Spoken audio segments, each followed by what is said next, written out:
আসসালামু আলাইকুম। আমি বাক্য সংকোচন বা এক কথায় প্রকাশ গত ভিডিও ছেড়েছিলাম পর্ব ১ এ। এখন আজকে পর্ব ২ বাক্য সংকোচন নিয়ে আলোচনা করব।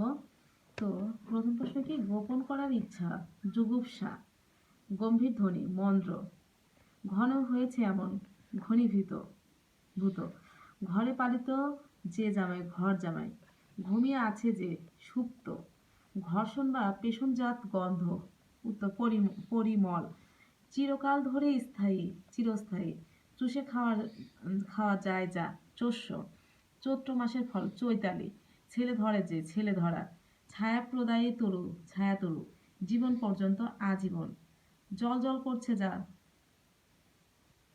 যা জুল্যমান, জানা আছে যা, জ্ঞাত, জন্মকাল হতে, জন্মবিধি, জন্ম অবধি, এখন পর্যন্ত যার শত্রু জন্মেনি, অজাত শত্রু, একই স্বামী পত্নী যারা, সপত্নীক, সপত্নী, একই পুরুষ শিশু যারা, সতীর্থ, কম বয়স আছে যার, বয়স যার, কম বয়সী, কাজে প্রথমে ব্রতী হওয়া, হাতে খড়ি, কুলে সমীপ, উপকূল, কেবল দর্শন, দর্শন মাত্র, কোনো কাজে নয়, অকেজ, করু বংশজাত, কৌরব।